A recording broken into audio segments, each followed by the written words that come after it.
If you take the time to line up the energy, something as simple as you're on your way to a restaurant and you know you're going to arrive at a busy time of night, and often there isn't a place to park, but you feel particularly tuned in, tapped in, turned on, and you like the feeling of there being a place waiting for you at the door. And you know it can't wait very long or somebody else will move right into it. So the timing of this is going to be particularly interesting.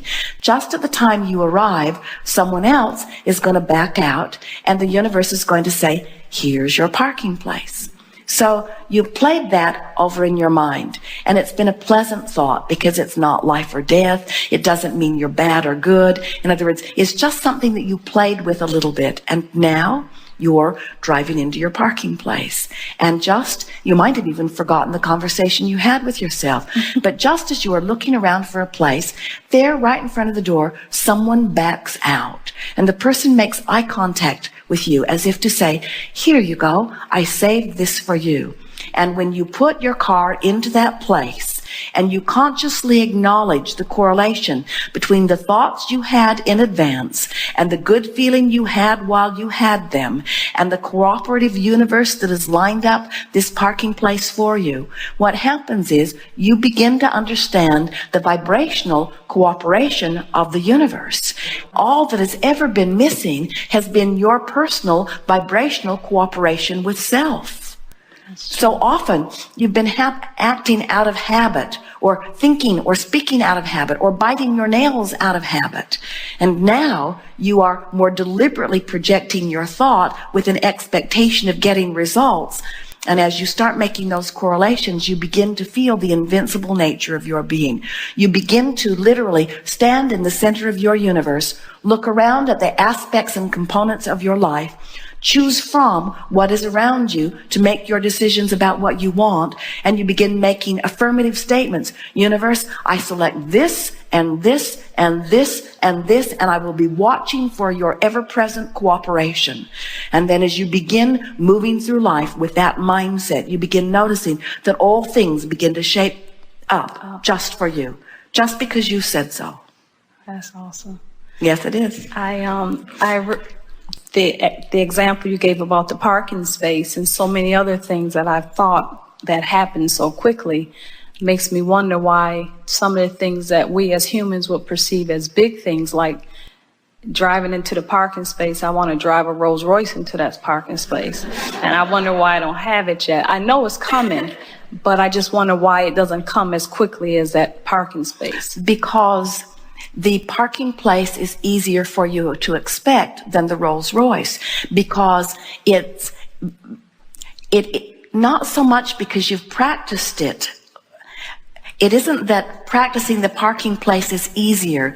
It's that expecting the parking place is easier, because you haven't walked around talking negatively about parking places like you have about Rolls Royces.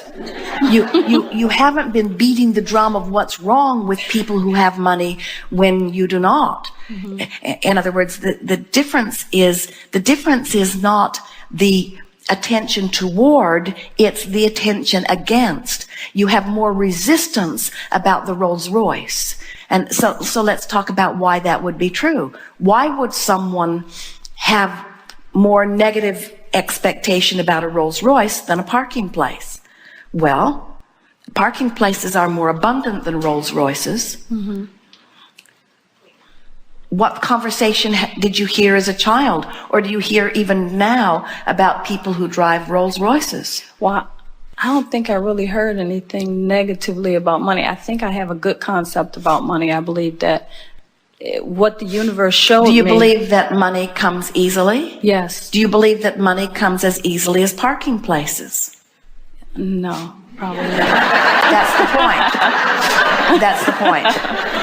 And once you get that, once you realize that everything that you ask for comes, and it comes just because you're asking, and it comes in the moment that you ask, and that as life causes you to ask for more and more comes. The thing that we keep reaching for ways to describe, it's such an interesting picture, the way it frames up for most people, is that the more you live life, the more you ask. And the more you ask, the faster the energy moves. And the faster the energy moves, the more important it is that you move with the energy. But most people, the faster the energy moves, they don't keep up with the faster moving energy because they've been listening to the people who also haven't been keeping up with the faster moving energy. So then people say things to you like, well, life isn't supposed to be easy and it gets harder and harder and Rolls Royces don't grow on trees and things of that nature until you develop these patterns of thought that just hinder you from what you want. And so then what this gathering is about is catching yourself in the act of the hindering thought and recognizing it because viscerally it just feels off, and then chewing on the thought that feels off until it doesn't feel so off. Jerry and Esther went with Louise Hay several years ago for lunch, and Louise picked them up in her Rolls Royce. And it was the first Rolls Royce Esther had been inside. And it was a beautiful machine, so beautifully created. And Esther sat in the front seat with Louise and just took it all in. She loved it. And in Esther's mind, she's thinking about that commercial about, pardon me, do you happen to have any Grey Poupon? Esther just, she cannot get it out of her mind. And she doesn't know Louise very well at that point, and she's not sure how far she should go with her. And so Esther looked over, and she took a deep breath, and she said, with a smile on her face, pardon me. And without missing a beat, Louise just reached over, punched the glove box, and it fell open, and inside was a bottle of Grey Poupon.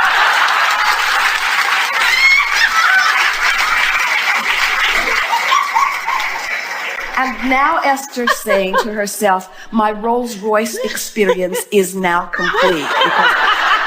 And now she's wanting to drive down the freeway and hold the bottle up and show it to people. She just cannot quite leave it alone. The whole thing is surreal. And then Louise drove to a beautiful little restaurant, and she ducked this big car into this very small garage and very skillfully parked it in a very small space. And Esther and Jerry and Louise could barely get out of the car. It was parked so close, but they managed to move out of it. And Esther stood behind the car, and now her old thoughts relative to beautiful cars have been activated as Esther is looking at the cars parked on either side. And she said to Louise, aren't you worried about somebody bumping up against your beautiful car? Now, this is Esther's still active vibration. In other words, it's one of the things that kept Esther from buying a beautiful car like that.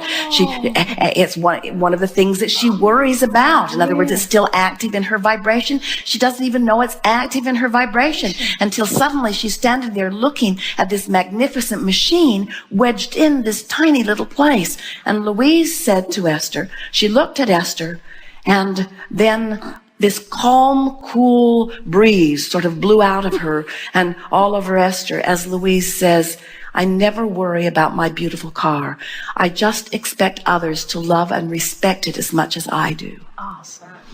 And Esther felt that peace of well-being just wash into her. In other words, it was a contrasting experience which caused a new rocket of desire, a summoning of source energy, perfect words flowing forth from someone. And Jerry and Esther, no matter where they park, no matter what they're parking, Esther often stops and looks back and plays Louise's soothing words over her that everyone will love and appreciate this as much as I do, you see. And so it's just a matter of recognizing that you're full of vibrations that you've picked up along your physical trail. Some of them serve you and some of them don't. And most of them don't matter at all.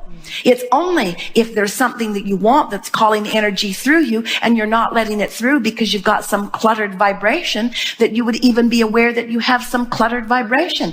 A car that's going 100 miles an hour and hits a tree is a much bigger problem than a car that's going 5 miles an hour and hits a tree. So the fact faster your energy moves, the more the resistance becomes apparent. And when you are now aware that resistance is always accompanied by negative emotion, and you are aware that negative emotion can come and go as quickly as choosing downstream or upstream thoughts, now you're in complete control of the part that resistance plays in your fast-moving stream. So now you never ask the stream to move more slowly, because it won't. And instead, you just encourage the stream to continue to move as fast as it will, which is what life is causing you to cause it to do. And now you're in control of your movement in the stream. And in time, you find yourself moving so rapidly in this fast-moving stream, but it doesn't feel like frenzy. It doesn't feel frantic. It doesn't feel out of control, because when you're up to speed with your stream, everything feels wonderful. That's the way you're wanting to live, you see. That's what you knew when you made the decision to come forth into this physical experience. You knew it would be fast, and you knew it would be fun, and you knew that you had the resources to stay up to speed with it. You would much rather be on a fast-moving stream, even paddling against the current, than in a stagnant pond. You really would. And that's why you came forth into this physical experience. You knew this physical experience would inspire fast-moving energy. You knew it would. You knew that this was the time of awakening. And you knew that in the time of awakening, your likelihood of waking up would be stronger. And so here you are, in a fast-moving stream, feeling your emotions more keenly than ever before. And now, instead of grappling or worrying about all of these emotions, we encourage you to reach for one emotion and one emotion only. And that is the emotion of relief. Because where you are is always relative. And you might want to write this down. It's so profound. I am where I am. I am where I am. I am where I am. And I've got only one choice. I am where I am, and I can feel a little better or a little worse. That's it. I am where I am. Can't feel fabulous, can't feel awful. I am where I am, and my only choice is a little better or a little worse. I am where I am. My only choice is a little better or a little worse. And what happens to most people, we don't want to hurt your feelings. Most people every day feel a little worse and feel a little worse and feel a little worse. They watch CNN. They join the online chat groups. They carry things around of things that have gone wrong. They remember things from their childhood. But every day you have the option of feeling a little better and feeling a little better and feeling a little better and feeling a little better and feeling a little better about thousands of different subjects. And as you choose the better feeling thought and feel better, now you shift your placement in the universe. In other words, now, just by reaching for one thought that feels a little better, now your point of attraction has shifted. Now you have access to different rendezvous points. Now you have access to your boss being in a different mood when she rendezvous with you. Now you have access to different aspects of the economy. Now you have access to different personality points of those people that you are working with or that you are living with. In other words, just a little effort at feeling a little better shifts your whole point of attraction. Everyone in the universe is now assigned to you in a different way by law of attraction because of that shift in your vibration. And now you feel a little better, and now you feel a little better, and now you feel a little better, and before you know it, you're standing in front of your Rolls Royce, and you're not worried about it one bit, and you're shouting to the boundaries of the universe, everyone who has anything to do with me or my Rolls Royce must match up with me on the terms that I have practiced, you see. Thank you. Thank you. And in fact, that is what's happening all day, every day, isn't it? Yeah. Everything is matching up with you on the terms that you have practiced. You start noticing a whole lot of ornery people around you. You got to admit it, you're ornery. Yeah. Or you've been pushing against ornery people. Very good. Thank you. Yes, indeed.